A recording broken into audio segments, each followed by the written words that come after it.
Tonight, who is the Amarillo judge who made the controversial abortion pill ruling? If you're going to have such an unprecedented decision, that you are going to have some kind of justification for it. Why the views of a Texas judge have sparked the biggest abortion debate since the Supreme Court rolled back Roe v. Wade. Plus, the battle over Texas border security continues at the state capitol. It recognizes the invasion and kind of puts a plan in place. Why some immigration advocates say a pair of bills to change the way Texas handles migrants are xenophobic. And later, why it appears less likely Governor Abbott will make a run for the White House in 2024. Capitol Tonight starts right now.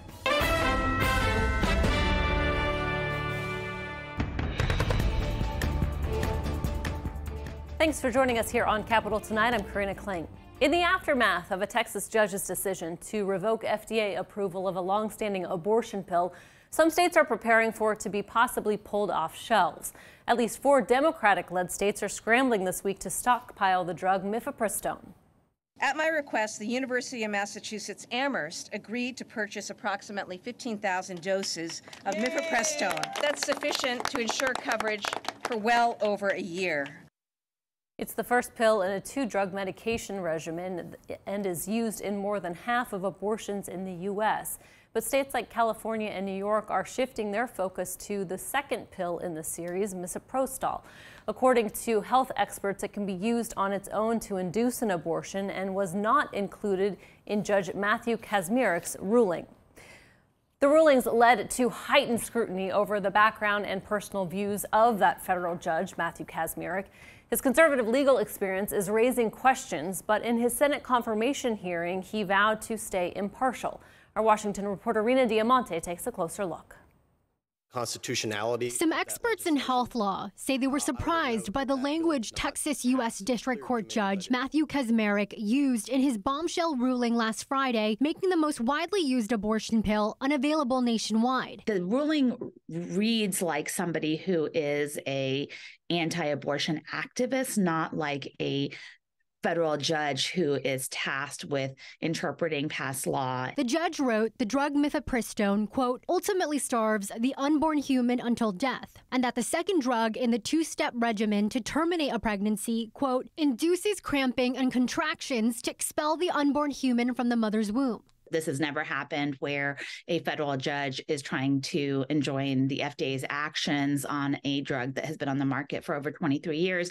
By filing their case in federal court in Amarillo, opponents of abortion rights were virtually assured Kacsmaryk would hear it. Kacsmaryk was the deputy general counsel for the conservative law firm First Liberty Institute when President Donald Trump nominated him to the federal bench. First Liberty Institute is the largest national legal organization dedicated to restoring religious freedom for all Americans, with a heavy emphasis on all.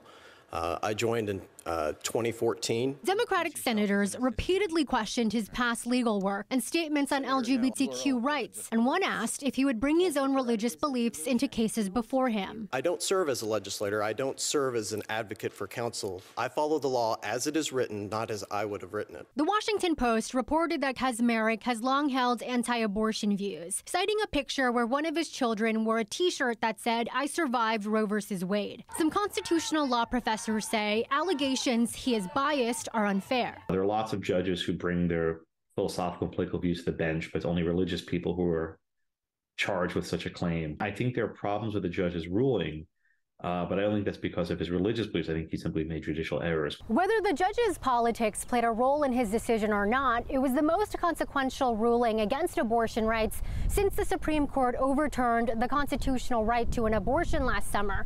The High Court is expected to eventually rule on Kacsmaryk's decision. In Washington, Rena Diamante, Capitol Tonight. Rena, thank you. And meanwhile, in Washington, the Biden administration is aiming to protect people who cross state lines for an abortion. Officials are proposing changes to federal privacy guidelines that limit law enforcement's access to patient medical records. Vice President Kamala Harris convened an interagency task force meeting on reproductive rights to announce the proposal today. Harris was critical of Kacsmaryk's ruling, saying he does not have the expertise to overrule a medical decision by the FDA. So we have, in effect, a situation where politicians and politics have driven lawyers to go to a court of law where a judge who is not a medical professional is making a decision to undo the ruling over 20 years ago of the FDA. Kaczmarek's ruling is supposed to take effect midnight Friday, but an appeals court is expected to decide before then whether the Texas order stands or not. Turning to the Texas legislature, the Texas Senate Budget Committee approved its spending plan today. The proposal includes an additional $5 billion for schools, which covers efforts like teacher pay raises and costs associated with offering parents private school subsidies. It also offers $10 billion to fund Lieutenant Governor Dan Patrick's priority bill of addressing the electric grid. There's $16.5 billion earmarked for property tax cuts, which have been a point of contention with the House, which has a different plan. Senators also set aside $4.6 billion for border security, which includes more than $1 billion for Governor Abbott to use for his border programs. A group of immigration advocates gathered near the Capitol to protest two border-related bills today. One would create a new border security law enforcement agency that would target people crossing the border illegally. Another would develop a new court system for immigration-related cases. Charlotte Scott reports on why some Texans think these bills are needed and why others say they're xenophobic. A group of immigration advocates gathered near the Texas Capitol Wednesday to protest two border-related bills. It is time for all of us to stand up and say no. One would allow local law enforcement to arrest, detain, and deter individuals crossing the border illegally. The state-run Border Protection Unit could also charge them with a third-degree felony for walking onto private property. Another bill would develop a new court system to handle immigration cases. That, to me, and that to all of us here, is the definition of anti-immigrant. Roberto Lopez is with the Texas Civil Rights Project. He and the other immigration advocates are looking out for migrants like Rafael Jose Castañeda, a Venezuelan in Juarez, Mexico. He plans to cross the border into Texas, but these bills make him nervous. He says there's no reason to catch us, arrest us, and charge us for things we haven't even faced in our own country. It's illogical. Others say the legislation is needed to address migrant surges in Texas. We trust law enforcement. We trust Governor Abbott to go down a proper route and do what's in the best interest of the citizens and legal residents of Texas, not people who are coming here illegally and breaking our laws. R.J. Hallman is with Texans for Strong Borders. Governor Greg Abbott has spent billions of dollars on his border initiative, Operation Lone Star. Hallman says this expenditure is needed in the absence of federal help. The federal government has completely gutted their responsibility to enforce the law. The lower chamber allocated another $4.6 billion for border security efforts in its budget last week, and Texas House Speaker Dade Phelan has voiced his support for the two border bills. But immigration advocates think Texas tax dollars should instead be invested in border communities. And they worry about people like Castañeda, who, regardless of these laws, will still try to come to Texas for a better life. He says we want to go to work and produce, and above all, help our families morally and financially. A dream this group wants everyone to be able to achieve. For Capitol Tonight, I'm Charlotte Scott. And joining us now to discuss this further is George Lobb. He's an immigration attorney based in Austin. Mr. Lobb, welcome back to the program. Nice to see you. Good evening. This Border Protection Unit bill really tests the boundaries of the state's ability to enforce immigration law. So how do you think this would even stand up to legal challenges? So several parts of the bill address certain issues. The one issue that will stand up is the penalization both on a misdemeanor and felony level of certain conduct. So trespassing essentially is what they're doing. They're enhancing the trespassing penalty depending on the point of origin of the accused. I think that will stand up because the state has an inherent right to enforce police powers. That's 200+ year precedent of the Supreme Court. What may not stand up is an actual separate court system. I don't think that'll meet equal protection grounds because that comes to whether a county is going to agree to allow that to happen. What's not going to work and what I don't think will pass constitutional muster in the current Supreme Court is the idea that Texas officials can return migrants to Mexico or a third country without the assistance of the federal government. The federal government is the sole authority that has power over immigration issues and over immigrants. Yeah, I mean, speaking of that, I mean, what about this proposal and taking it into account and taking into account working with Mexico as well? I mean, which they would have to agree, correct, in having people returned to that country? Correct. There's a treaty between the United States and Mexico for this, but there's also a treaty that the United States and Mexico signed about the return of refugees. And so there's a non-refoulement policy on return of refugees, that if someone comes and applies for asylum or refugee status, that you may not return them. That's a violation of Article 24. But for practical purposes, Mexico shares a 1,200-mile border with Texas. Modern civil engineering makes it impossible to build a wall. That's not going to happen. We don't have enough money to do it. The East Germans couldn't keep their own people in. Who are we to think that we can keep people out of a 1,200-mile long border?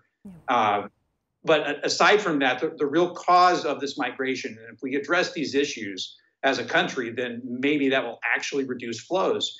In the 1960s and 70s, we had a very successful worker program where migrants were allowed in, they worked for 6 to 9 months and then had to go back for a period, and then they came back. And after 15 or 20 years, they had enough money to buy a house or do something else to better their lives, and they stayed in their home country. The more difficult you make it for an immigrant to enter the United States, the more likely they are to stay. And if the Republican Party and the current government wants people out, then don't make it difficult for them to enter. And this is not anecdotal. This is empirical evidence, but they don't want to look at that because this is popular politically. We know this if you look at the social media feeds of the government, lieutenant governor, attorney general, and other Republican politicians. You see that they have almost no criticism of the federal government enforcement or lack thereof of immigration law prior to January 2020. Look at January 2020 today, and you'll see a lot more criticism. This is merely an attack on the White House. And I'm not saying that because I'm a Democrat. I'm not a Republican either. Sure. I'm saying that as a former political science student. Look at their campaign and how they communicate. So, Mr. Law, we will have to leave it there, an issue we'll continue to discuss. Thank you so much for your time. Coming up on Capitol tonight, a joint effort for expanding the state's medical marijuana program.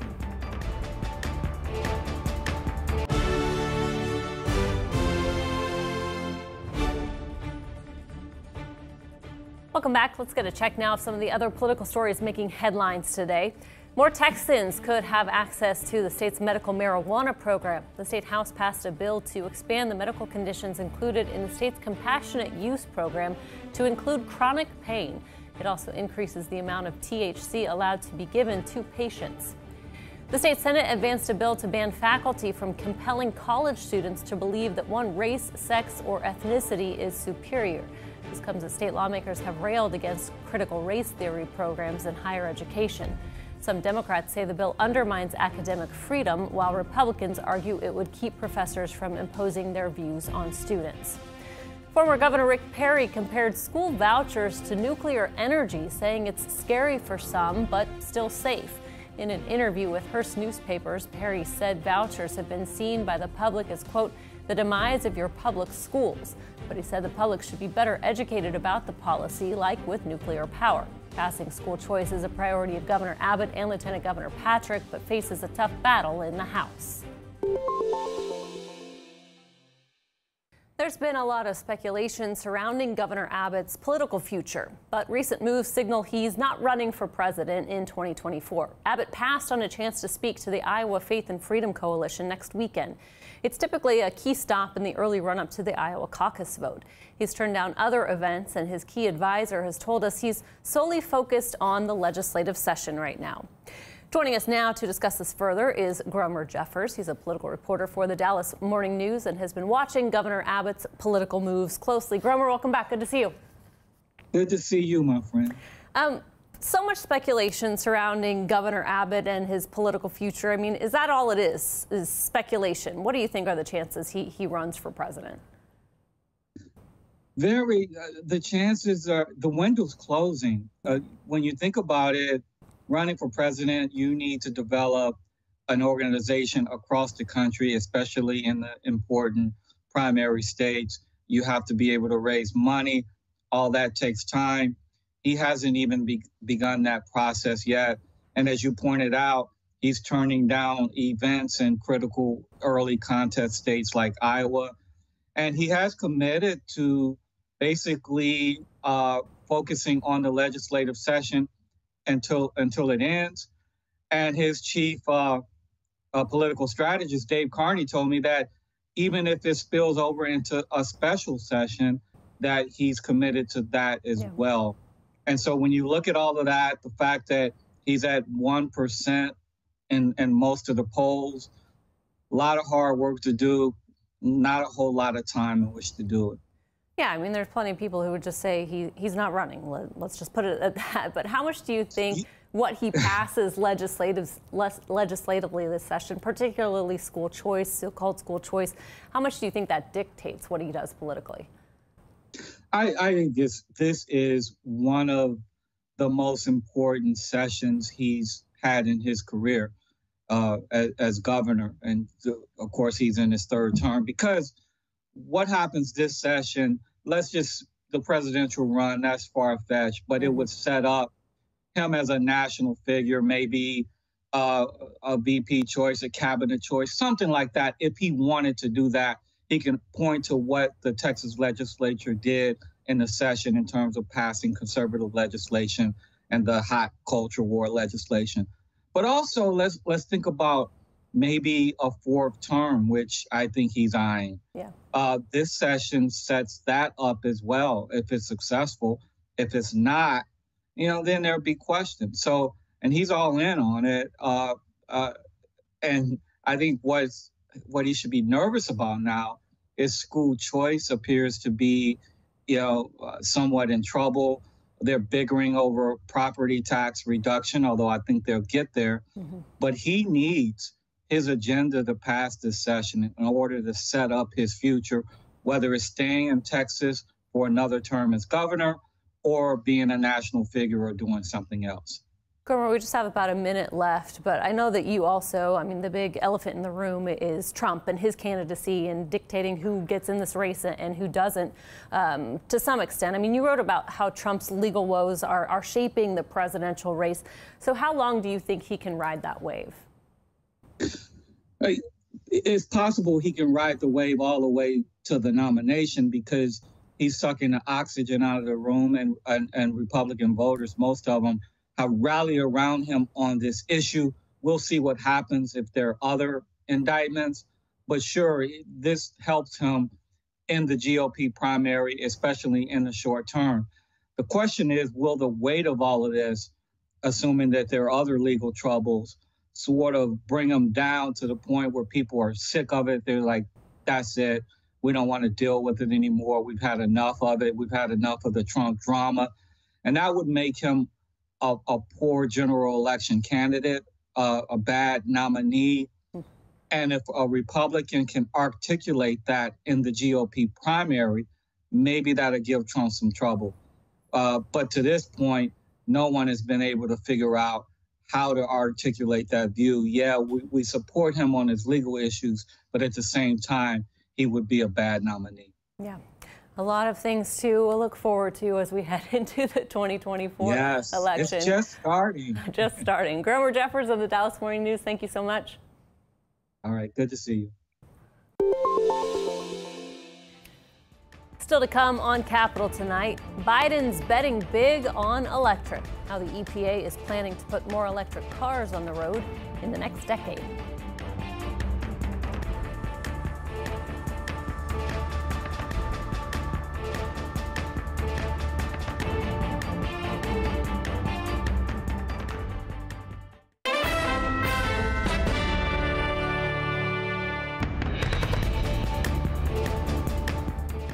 Former President Donald Trump is suing his former attorney Michael Cohen for $500 million. The lawsuit accuses Cohen of spreading false information about Trump and breaching his contract through public statements, published books, podcast series, and other media appearances. Cohen coordinated hush money payments to adult film star Stormy Daniels before the 2016 presidential election. The former president pleaded not guilty to 34 charges of falsifying business records in connection with the case. The EPA is proposing new rules to reduce the release of a toxic gas used for sterilization. Ethylene oxide is a toxic chemical commonly used to sterilize spices and medical devices. A 20-year EPA review found communities exposed to the gas had an elevated risk of developing cancer. Under the new rules, emissions will be reduced at 86 U.S. facilities by 80%. It'll also require real-time air monitoring inside healthcare facilities that use the gas. The EPA is also pushing for new emission standards that would put more electric cars on the road in the next decade. The Biden administration says the move would help fight climate change, strengthen jobs, and reduce dependency on foreign oil. Gloria Pazmino has more. The Biden administration is betting big on electric. We're driving towards a clean energy future. On Wednesday, the Environmental Protection Agency proposed new car emission standards that could require electric vehicles to account for up to 2/3 of new cars sold in the U.S. by 2032. We're starting to see all of the auto industry move in this direction. Transportation is the biggest source of greenhouse pollution in the U.S., with light-duty vehicles accounting for 58% of those emissions. EPA Administrator Michael Regan says the goal is not only to tackle the climate crisis, but to bolster the economy long-term. This is a really exciting proposal that codifies the president's vision for an electric future that wins the day in manufacturing and jobs as well. The rules are intended to push the auto industry toward electrification and increase supply. We see that consumers are really responsive to EVs when they get their hands on them. Still, not everyone is ready to buy in. 41% of Americans polled by Gallup last month said they would not buy an electric vehicle. But the White House hopes tax incentives like a credit up to $7,500 for new EV purchases will help drive Americans to electrify. We're going to save consumers money. This is a huge opportunity for everyone in this country. I'm Gloria Pasmino reporting. And that is going to do it for this edition of Capital Tonight. We're back again tomorrow with the latest in Texas politics. Until then, thanks for watching. Have a great night. Thanks for watching our YouTube channel. And for more refreshing stories about your community, click the subscribe button right over here. You can also download our Spectrum News app to get live news coverage, weather alerts, and more wherever you are. And don't forget to tune in to Channel 55 on Dish and DirecTV for live local reporting every single day. We'll see you then.